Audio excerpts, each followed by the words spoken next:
What's up, gamers? We'll be doing something different today. We'll be making a deck tech. We'll be making a deck tech about Sidisi Brood Tyrant today. Are you guys familiar with Magic the Gathering? Because it's been near and dear to my heart. We'll call this series Commander with MTG, no pun intended. Let's start. I usually build my decks around the cards that I actually have already, not the cards that I want to buy. So if you think the cards are suboptimal, you could actually change it to any cards that you like. But I would encourage you to build the deck also with the cards that you like instead of just letting it accumulate dust, right? Enjoy. Our commander for today is Sidisi Brood Tyrant, a legendary Naga shaman. So let's read the text. Whenever Sidisi Brood Tyrant enters the battlefield or attacks, put the top 3 cards of your library into your graveyard. Whenever one or more creature cards are put into your graveyard from your library, put a 2/2 black zombie creature token onto the battlefield. So what is our deck strategy? First, self-mill. Make zombies, reanimate, and then we win! We are starting with ramp. Almost all our ramps are 2 CMC because we want to get Sidisi out as soon as we can and build our zombie army as soon as possible.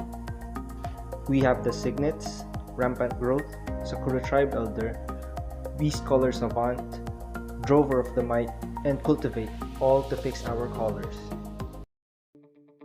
It is now time for the best part. After we ramp into Sidisi, it is now time for us to mill ourselves. Say hello to the best card in our deck, Path of Discovery. Whenever a creature enters the battlefield, we explore. What's good about that? When we mill a creature, we create a 2/2 zombie. Hey, wait a minute. That's a creature. Explore again. And then explore again. The next best thing in our deck, Embalmer's Tool. This could just blow up like crazy. Create a zombie, tap it, and mill. Create a zombie, tap it, and mill. As long as it's a creature, we could just keep milling ourselves one at a time and just keep on creating zombies. Next, we have Stitcher Supplier, which mills us for 3 when it enters the battlefield, and when it leaves, it also mills us again for another 3. Satyr Wayfinder mills us for 4 and nets us a land. Oh baby, World Shaper, it's our Sidisi Jr. Whenever it attacks, we mill ourselves for 3. And then, when it dies, return all land cards from our graveyard into the battlefield tap. That is just crazy, the ultimate ramp in this deck. I just can't stress that out enough. This is actually one of my favorite. Fact or fiction. Reveal the top 5 cards of your library. An opponent separates those cards into 2 piles. Put one pile into your hand and the other into your graveyard. Usually the opponent doesn't even know how to separate those 2 piles. And it's like you're drawing 5 cards. So yeah, it's amazing. And this dude right here, Sphinx of Athun, it's a fact or fiction on a dude, and it's a huge guy. It's amazing. Just play it. It draws you a card and mills you as well. Next up, Do Not Be Deceived. Phoenix, God of Deception. It gives our creatures the ability to tap and mill ourselves for the creature's toughness or even our opponent. We still have Planeswalkers. Ashiok, Dream Render. It stops our opponent from searching their library. That is just amazing. And also mills us for 4 and then exiles the opponent's library. And then one of my favorite again, Liliana Death's Majesty. She mills us. She creates a 2/2 zombie and then mills us for 2. Not only that, she's a reanimator. Her -3, return a creature card from your graveyard onto the battlefield. That is just perfect for this deck. That is it for the Regimillers of our deck. It's time for the Reanimators. Mimiplasm, my pet card. As he enters the battlefield, exile 2 creature cards from a graveyard. If you do it, it enters as a copy of one of those cards with additional +1/+1 equal to the power of the other card. Because it's as he enters and you don't need to target the opponent's card, opponent can't respond as soon as Mimiplasm hits the battlefield. And just look at that. T-Rex arm. Damn. Badass. Next up, Whisperblood Liturgist. It has tap, sacrifice 2 creatures, return target creature card from your graveyard to the battlefield. We have a ton of zombies to sacrifice, and then Stitch Together needs Threshold to work, but we always have more than 7 cards in our graveyard, so that means we reanimate for 2 mana. Dread Return. Return target creature card from your graveyard to the battlefield. And it has flashback. Sacrifice 3 creatures, and at the end, you can cast this spell again from your graveyard and exile it. If you accidentally mill it, you could just use it again by sacrificing 3 zombies. That would be too easy. Now, to our next spells, which can reanimate 2 at a time. First up is Victimize. Choose 2 target creature from your graveyard, sacrifice a creature, and then the 2 chosen cards return to the battlefield tapped. That's broken for 3 mana. And then next up is Ever After. Return up to 2 target creature cards from your graveyard to the battlefield. They are now a black zombie in addition to its other types. Put Ever After on the bottom of its owner's library. We have Liliana back again. Her -3 returns creature card from your graveyard to the battlefield. Thumbs up to that. Next, Muldrotha the Gravetide. For each of our turn, we can play a permanent card from our graveyard, 1 land, 1 creature, enchantment, and artifact. If left unchecked, we could just outvalue our opponents. We also have Recursion, because it's not always creatures that we want back, we also want our spells back. We have Eternal Witness, Neek Swiver, Bond of Insight for that. E-Wit, when it enters the battlefield, we may return a card from our graveyard to our hand. Nyx Weaver mills us for 2 on each of our upkeep, and if we pay 1 generic, 1 black, 1 green, exile Nyx Weaver, return target card from our graveyard to our hand. Bond of Insight is a sorcery. Each player mills for 4, and you return up to 2 instant or sorcery from your graveyard to your hand. Exile Bond of Insight. 2 spells! In every good EDH deck, it has to have card draw. We'll start with Fact or Fiction and Sphinx of Platoon. They also fill the role of card draw, right? Next we have Treasure Cruise. Because of Delve, could easily be cast for 1 blue. 1 blue for 3 card is bonkers. Crypt Breaker is a discard outlet and as well as a card draw. We just have to tap 3 zombies, draw a card, and use 1 life. Well, that's worth it. Muldrifter, we usually just evoke it and draw 2 cards. Could be a repeatable card draw for us. And then Sire of Stagnation for 4 generic, 1 blue, 1 black. Whenever a land an opponent controls enter the battlefield, he or she exiles the top 2 cards of his or her library, and then we draw 2 cards. What the heck is going on? This card is just blowing my mind. If they do not stop this, we are gonna be drawing a lot of cards. Prime Speaker Zegana, when it enters the battlefield, put a +1/+1 counter equal to the highest you control and draw cards equal to Zegana's power. That's like draw 7, draw 6, draw 5. That's a lot. Now for our pseudo card draw. Vizier of the Menagerie, which lets us look at the top card of our library anytime, and we could cast it if it's a creature card. And you can cast creatures with any color of any mana. Champion of Wits also loots us for 2 if we can cast it, but if we cast it for its embalm cost, we draw 4 and then we discard 2, so that makes it a card draw now. By the way, have you ever wondered what we want in our graveyard? I wonder if you know already. Another must in any EDH decks, removals. This may seem boring, but interactions makes EDH more fun.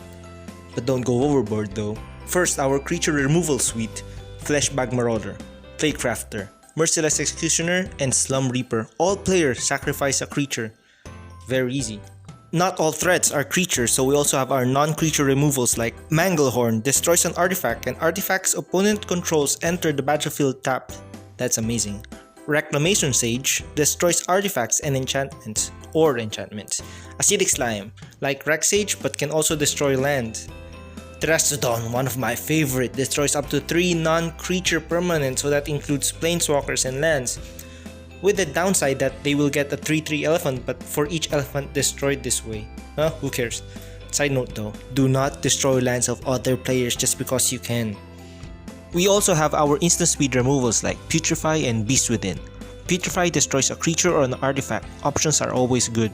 Beast Within destroys any permanent. I love it.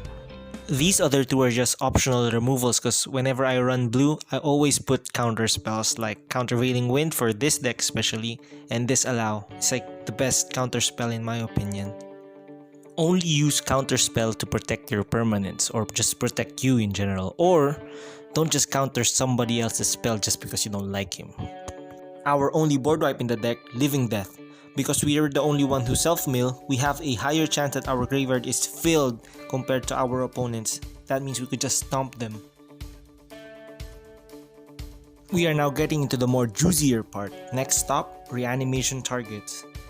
First, Void Winnower. There's a reason why this costs 9 mana. Let's read. Opponents can't cast spells with even converted mana cost, and creatures with even converted mana cost can't block. 0 is even, so tokens can't block. Ugh. Gives me goosebumps. Now, Terastodon, reanimate early and then destroy the land of the most evil player in your playgroup? Yes, please. Butcher of Malakir. Whenever a creature you control dies, each opponent sacrifices a creature. Nuff said. That was just the start. Now for the more game-breaking part. Late game, Diluvian Primordial. For each opponent, you may cast an instant or sorcery from their graveyard without paying its mana cost. This is just bonkers late game. Casting 3 spells for free is just game-breaking. Next, Avenger of Zendikar. Instant army! Razaket the Foul-Blooded is our ultimate target for reanimation. With our zombie army, you could just tutor whatever card you want or need at the moment. It's just game breaking. You could set up for combos, you could just do whatever you want. Last but not the least, how do we win? Well, we have Overwhelming Stampede, Triumph of the Hordes, and Living Death. Let's go through them one by one. Overwhelming Stampede for 3 green. Your creatures get +X equal to the greatest power of creature that you have on the battlefield. This could easily be +9/9. Oh yeah, they also get trample. Your Walking Dead zombies just suddenly became an Attack on Titan zombie. Next, we have Triumph of the Hordes. All creatures you control gets +1/1 and trample and infect. Now this is a very zombie way to die. Don't forget about Living Death. We self-mill all the time. So when we cast this, we'll reap the benefit, right? All the creatures in the battlefield dies. Then all creatures in the graveyard gets resurrected. Oh! But wait! There's more. We could also do this.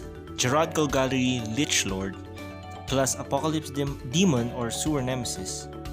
Wait, how would that happen?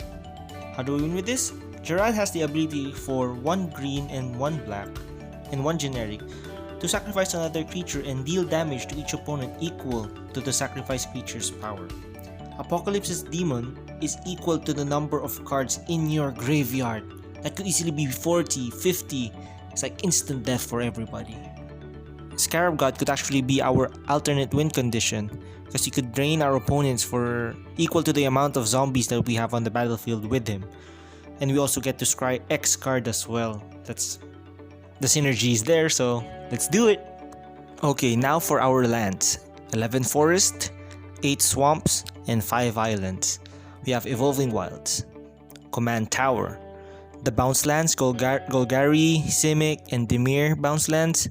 We also have Drowned Catacombs, Choked Estuary, Woodland Cemetery, Hinterland Harbor, Yavimaya Coast, Foul Orchard, Jawar Isle Refuge, Thornwood Falls, and Temple of the False God. All in all, 38 lands. So start, we I'll draw show you 7 how the cards. deck plays. Come on. 1, 2, 3, 4, 5, 6, and 7. And then